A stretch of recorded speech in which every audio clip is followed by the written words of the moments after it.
আপনারা দেখছেন আইন বিষয়ক অনুষ্ঠান আইন ও অধিকার। সৌজন্যে MQ হাসান সলিসিটরস।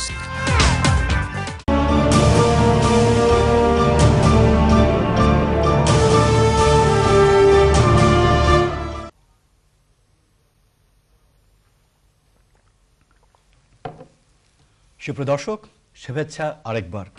বিজ্ঞাপন বিরতির পর আমরা আবার ফিরে এসেছি আপনাদের জনপ্রিয় আইন বিষয়ক অনুষ্ঠান আইন এবং অধিকারে। এবং আজকে আমরা গ্রেট ব্রিটেনের ইমিগ্রেশন আইনের বিভিন্ন দিকগুলো নিয়ে যে প্রশ্ন ছিল আমাদের সুপ্রিয় দর্শকদের, সেই প্রশ্নগুলোর উত্তর আমাদের সম্মানিত মেহমান ব্যারিস্টার মনোয়ার হোসেন ভাইয়ের মাধ্যমে দেবার চেষ্টা করছিলাম। চলে যাচ্ছি সরাসরি দর্শক প্রশ্নে। হ্যালো, আসসালামু আলাইকুম। সুপ্রিয় দর্শক, আসসালামু আলাইকুম। হ্যালো, আসসালামু আলাইকুম। ওয়ালাইকুম সালাম। ভাইয়া কে বলছেন, কোত্থেকে বলছেন? আমি বার্মিংহাম থেকে ফোন করছি। আমার নাম রাসেল।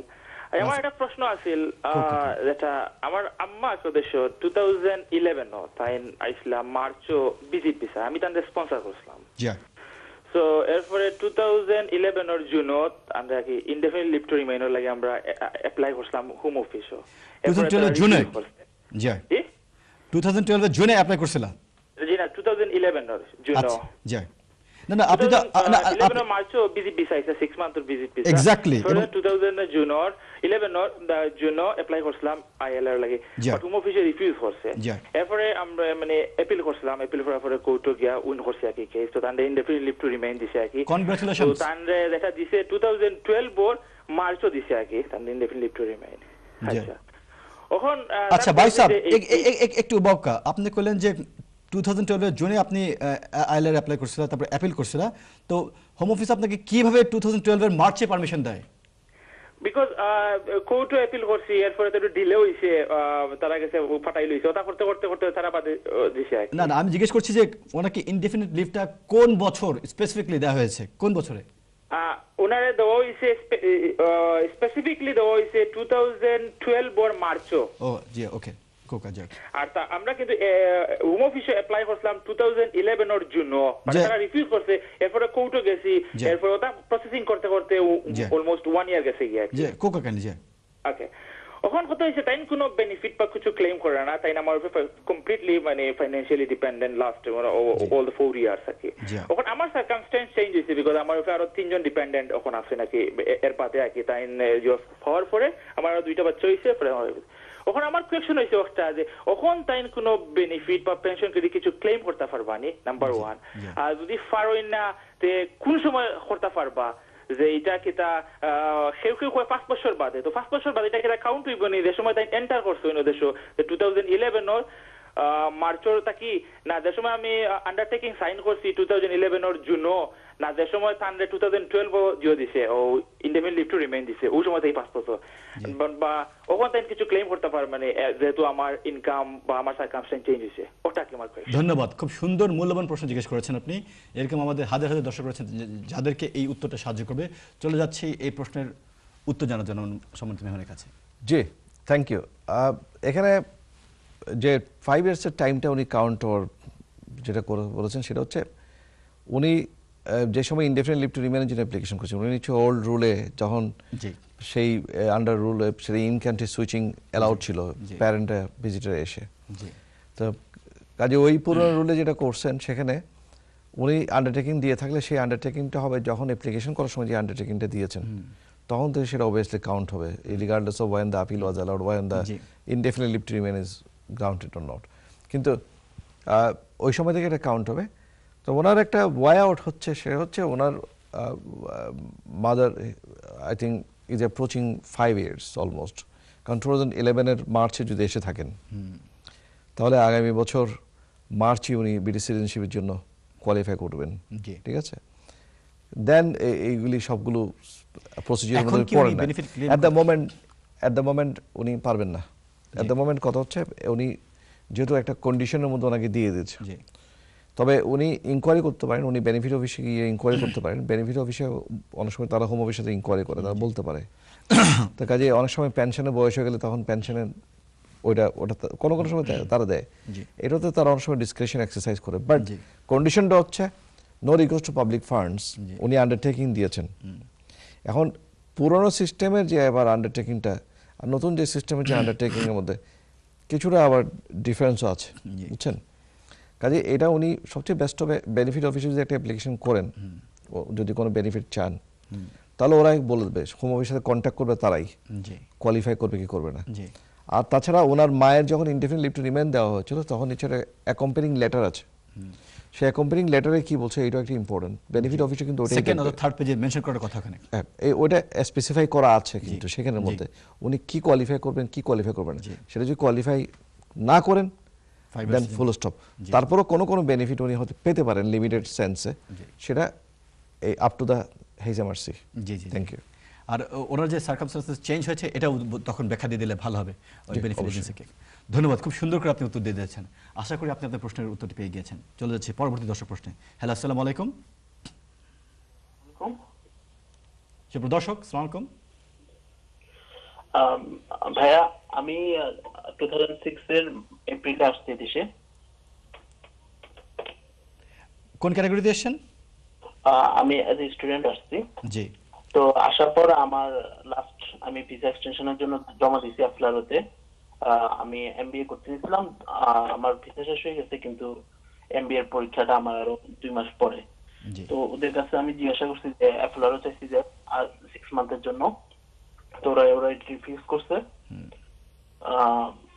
তো এখন আমি আপিলে পাচ্ছি।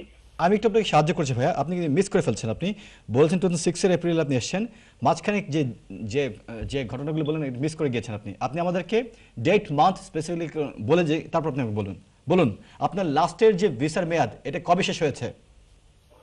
লাস্টের ভিসার মেয়াদ আমার শেষ হয়েছিল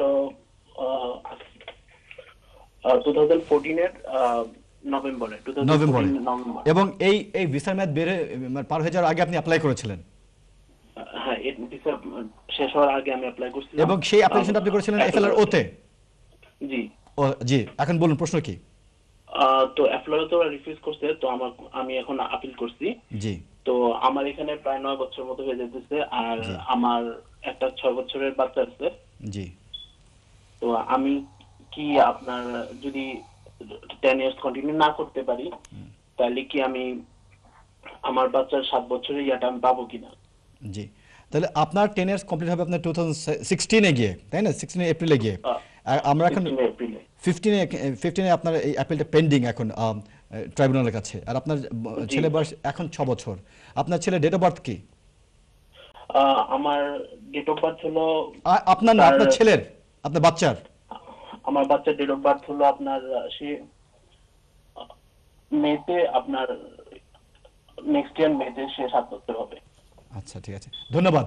এখন আপনার প্রশ্ন হচ্ছে যে আপনি কোন ক্যাটাগরিতে আপনি এখানে থাকলে আপনার সুবিধা হবে, 10 ইয়ার্স অথবা 7 ইয়ার্স চাইল্ড পলিসি, তাই তো? জি। আর আরেকটা কথা হলো, আমি ড্রাইভ করি, তো কালকে আমি ড্রাইভ করতে গেছিলাম, তো আমি একটা ইলো লাইন ক্রস করে ফেলছিলাম, তো সেই জন্য কি করেছিলেন? কালকে ইলো লাইনে আমি ইলো লাইনে ইয়েলো লাইনে। আচ্ছা, জি। না, মানে ইলো সিগন্যালে আর কি, যখন গ্রিন থেকে ইলো হয়, আচ্ছা, তখন আমি রোডটা ক্রস করছি, তো পুলিশ আমার পিছনে ছিল, তো সে আমাকে বলতেছে যে তুমি ইলো লাইনে করো নাই, তুমি রেড লাইনে করছো, গাড়িটা ইলোতে যখন গেছে তখন। জি। তো সে তারপর আমার 100 পাউন্ড ফাইন করছে আর 3 পয়েন্ট দিচ্ছে। তো সেটা কি আমার কোনো এফেক্ট হবে নাকি? আর আমি কি এটা কি আপিল রাইটস আছে, আমি কি এটাতে কোর্টে যাব কিনা? আচ্ছা, ধন্যবাদ। তাহলে আপনার প্রশ্ন হচ্ছে 3টি। প্রথমটা হচ্ছে আপনার যে 10 ইয়ার্স সংক্রান্ত বিষয়ে, দ্বিতীয়টা হচ্ছে আপনার বাচ্চা যে 7 বছর আপনি কোন ক্যাটাগরিতে অ্যাপ্লাই করবেন, আর তৃতীয় হচ্ছে ট্রাফিক লাইট, আপনি ইয়েলো লাইটে আপনি পার হয়ে গিয়েছিলেন, বাট আপনি বলছেন যে পুলিশ বলছে আপনি রেড লাইটে পার হয়ে গিয়েছেন, 100 পাউন্ড ফাইন দেওয়া হচ্ছে, 3 পয়েন্টস, আপনি অ্যাপিলে যাবেন কিনা? এই 3টি প্রশ্ন উত্তর জানার জন্য চলে যাচ্ছে আমার সম্মানিত মেহমানের কাছে।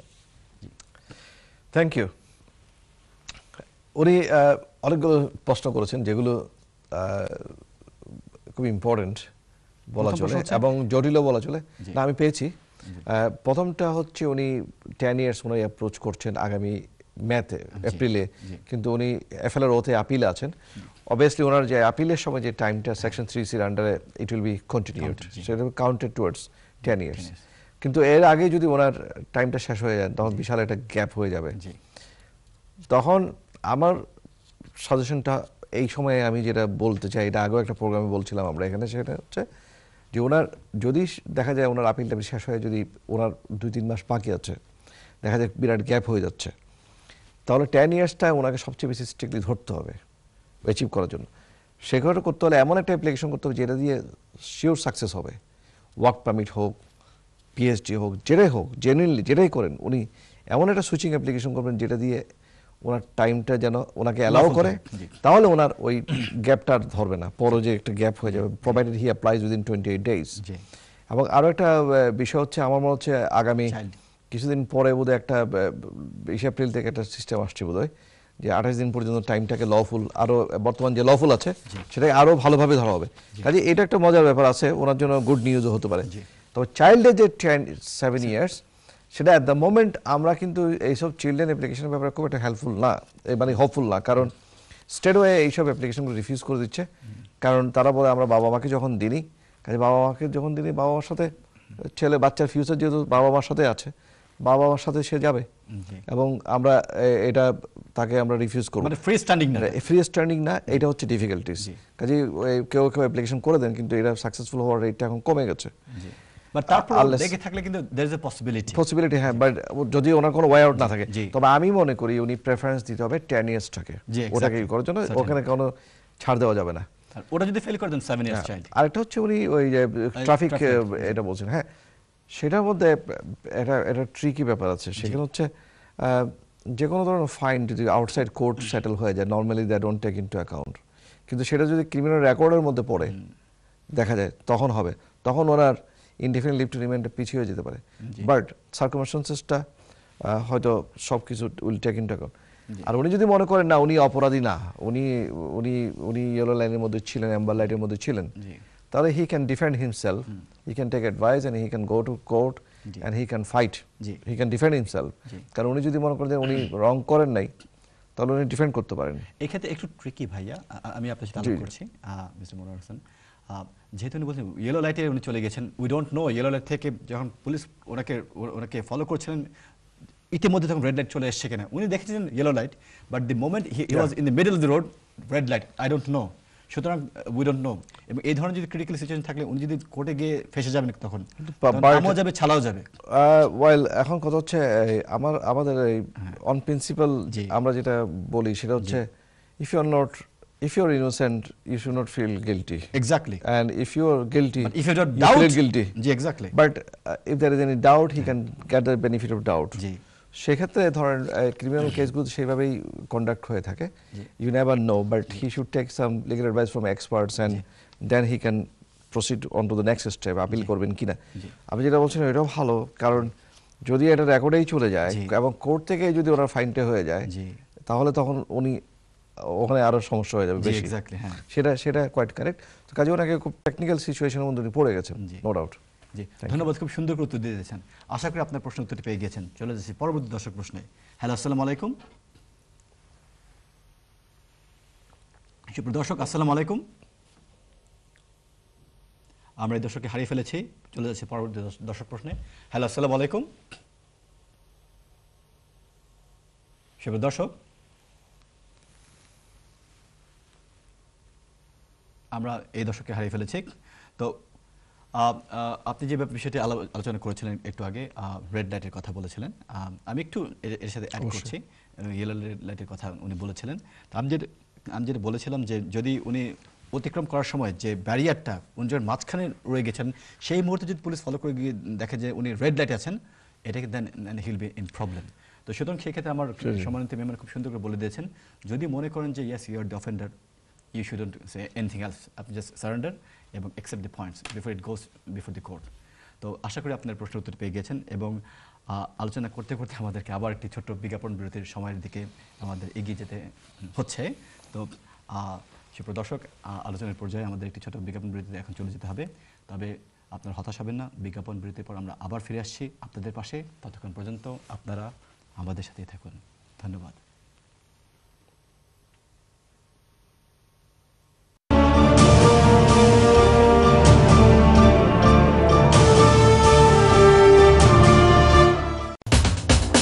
আপনারা দেখছেন আইন বিষয়ক অনুষ্ঠান আইন ও অধিকার। সৌজন্যে MQ হাসান সলিসিটরস।